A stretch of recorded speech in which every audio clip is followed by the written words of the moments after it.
This is the St. Clair, Burma, Wolf Creek Falls. Depending on who you talk to, that's what they call them. Up above that, the falls, about a mile, is the Wolf Creek Reservoir. And after all this rain, the falls are a little bit bigger than they normally are. So I'm going to take a walk out here. The water actually crested about 24 hours ago. The stream behind my house was about 14 feet higher than usually, so it's 14 foot over its normal level. The bridges were underwater, the streets were underwater. My house did okay. We got some water in the basement, that's it. But these are the falls. The area's been taken over by Fish and Game. It's actually water company property. You're allowed to walk back here, not so much allowed to drive a vehicle. Right here used to be the spillway. I guess this is kind of an island. I guess with the heavy rains this summer, the roots kept the ground together and washed out there, so that's the new way, the new outlet for this pool.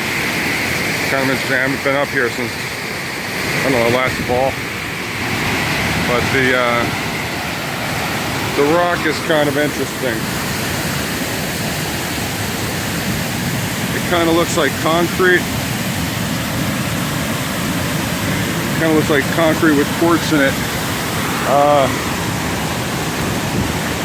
Beach. Kind of looks like beach sand. It's kind of interesting. Several million years ago, this was the ocean. This is the bottom of the ocean. And then through one thing or another, it rose up and became a giant bog. And then for millennia, it was a big bog. So then the area sunk again, and more of this beach sand, gravel, whatever, formed on top of it, crushing all the organic material into coal. And I think the coal layers are 300 million years old. I think that's what they figured. But it's all anthracite. It's not actually coal, it's anthracite. People get kind of bent out of shape if you say it wrong around here. But you got what looks like poured concrete. You know, dirt, topsoil, subsoil. Seems like bedrock, but it's a several foot thick layer of what looks like concrete, but it's just a conglomerate, you know, sandstone with quartz. And then you got the coal, then you've got another layer. In some places you have, you know, 7 or 8 layers down. You see up at the top that big slab. Can't really see it now, but that's actually looks like poured concrete, like somebody actually built this thing at one time. But it's all natural. But then, you know, it sunk, it rose, it sunk, it rose. Now we're at about, I don't know, I think like 2,700 feet above sea level. And if you follow that up to the very top of the mountain, it's actually a spring-fed lake. And that's they piped it, and that's the reservoir. So we got, you know, a little town has real mountain spring lake water for on tap. It's kind of good. It's gravity fed, so if the power grid ever goes down, we still got water. It'll never turn off.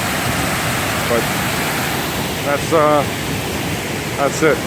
Nice little secluded spot. You think it'd be a great bug out, but from the mist coming off those falls, it gets really cold down here in the wintertime.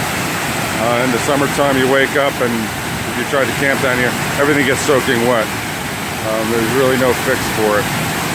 And that's probably why everything's so lush below with the mountain laurels and the trees, because it's constantly being misted. You get a little rainforest. But in the wintertime, it's brutal. You drop down here and you're instantly cold.